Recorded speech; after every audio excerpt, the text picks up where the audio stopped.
बिस्मिल्लाहिर्रहमानिर्रहीम। अस्सलाम वालेकुम। हामला औरत के साथ हम बिस्तरी कितनी मुद्दत तक करनी चाहिए, यानी कि हमल ठहर जाने की सूरत में इतनी माह तक मर्द अपनी बीवी के साथ हम बिस्तरी कर सकता है। और अगर हामला औरत के साथ हम बिस्तरी करने के नुकसानात बच्चे को क्या होते हैं और औरत को क्या होते हैं, और हामला औरत के साथ हम बिस्तरी करने के फ़ायदे क्या हैं। हदीस मुबारक और कुरान पाक की रोशनी में आज की इस मालूमाती वीडियो बनाने का मकसद ये है, हम तमाम मुसलमानों को ये पता और मालूम होना चाहिए कि शरीयत मुहम्मदिया सल्लल्लाहु अलैहि वसल्लम ने हामिला औरत के साथ हम बिस्तरी कब तक कर सकते हैं। मोहतरम नाजरीन, अपनी बीवी के साथ हम बिस्तरी करना सुन्नत अमल है, और सुन्नत अमल जिसने भी अदा किया गोया उसने 10 नेकियां हासिल की।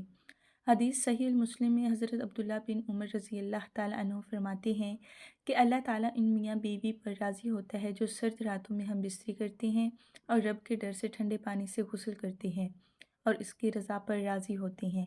इस वक्त अल्लाह ताला फ़रिश्तों से फ़रमाता है, ए फ़रिश्तों, तुम इनके सारे गुनाह माफ़ कर दो, क्योंकि इसने मेरी रज़ा के लिए ठंडे पानी से गुस्ल किया, इसलिए मैंने इन पर राज़ी हो गया। मोहतरम नाज़रीन, अपनी ख्वाहिश पर सब्र करना बहुत मुश्किल होता है। तो अब सवाल ये है, मर्द अपनी हामला बीवी से हम बिस्तरी कब तक कर सकता है? 2 महीने, 4 महीने या 6 महीने? कब तक वो हम बिस्तरी कर सकता है और कब फिर इसको मना है? हमल के दौरान अगर हम बिस्तरी की जाए तो उसका फ़ायदा ये होता है और नुकसानात क्या होते हैं।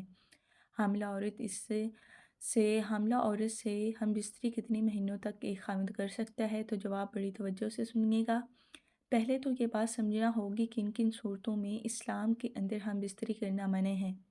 पहली चीज़, हैज़ के दौरान। हैज़ कम से कम मुद्दत 3 दिन, ज़्यादा से ज़्यादा मुद्दत 10 दिन। इन 3 से 10 दिनों के दौरान आप हम बिस्तरी नहीं कर सकते, अपनी हलाल बीवी के साथ भी।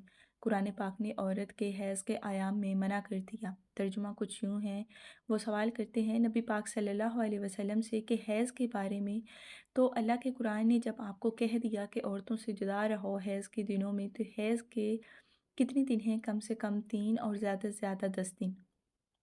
तो हैज़ के दिनों में बच कर रहना होगा।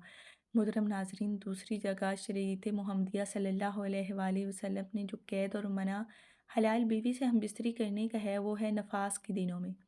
नफास क्या होता है? जब बच्चे की पैदाइश होती है, उसके बाद औरत की शर्मगाह से खून रहता है, नजासत आती रहती है, और जब तक नजासत बंद ना हो जाए, जब बच्चा पैदा हो जाए, उसकी मुद्दत नजासत बहने की क्या है? ज़्यादा से ज़्यादा उसकी 40 दिन होते हैं और कम से कम इसकी कोई मुद्दत नहीं। वो 8 दिन के अंदर भी बंद हो जाता है, 10 दिन के अंदर भी किसी भी वक्त बंद हो सकता है। तो इन दिनों में भी बीवी से हम बिस्तरी करना मना है। अब है मकान के एतबार से मकान के शर्मगाह के पखाने के अंदर दखूल करना, यहाँ से हम बिस्तरी करना। अल्लाह ताला ने कुरान पाक में मना कर दिया। शरीयत मुताहरा के दीगर तमाम उलमा और प्यारे नबी सल्लल्लाहु अलैहि वसल्लम से ये बात साबित शुदा है, औरत की पिछली शर्मगाह से हम बिस्तरी करना, दखूल करना हराम है। बचना होगा, बहुत बड़ी अल्लाह की नाराज़गी वाला अमल है, लिहाजा इससे बचना होगा। अल्लाह का कुरान पाक में है, तर्जुमा, तमाम बीवियाँ तुम्हारी खेती हैं, तुम जहाँ से चाहो आओ, लेकिन जहाँ आओ हर्फ के अंदर ये नहीं, खेती के अंदर। खेती वो है जिसके अंदर बीज डाला जाता है, तो बीज उगता है।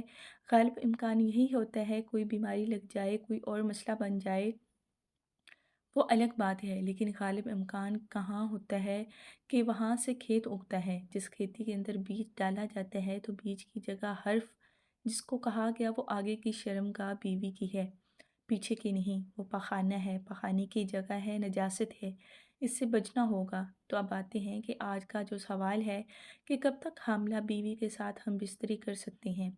तो जवाब बड़ा वाज़ेह है। शरीयत मुताहरा इस्लाम के तमाम माखूज़ कुरान, अहादीस, अजमा, ये सारे आपको इजाज़त देते हैं कि आप जब चाहें, यानी अगले दिन बच्चे की पैदाइश होने वाली है, इससे पहले आप अगर हम बिस्तरी करना चाहते हैं तो कर सकते हैं।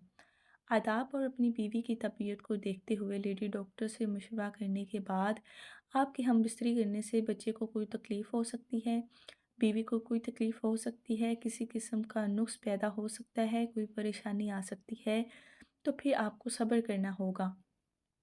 اور اگر اس طرح کو کوئی خدشہ نہیں، کوئی امکان نہیں، تو آپ آزاد ہیں، جب چاہیں جیسے چاہیں آپ اپنی بیوی کے لیے آسانی ہو، اس کو تکلیف نہ ہو، بیوی کو کوئی بھی تکلیف نہ ہو، بچے کو کوئی تکلیف نہ ہو، صرف یہی چیز آپ نے سامنے رکھنی ہے۔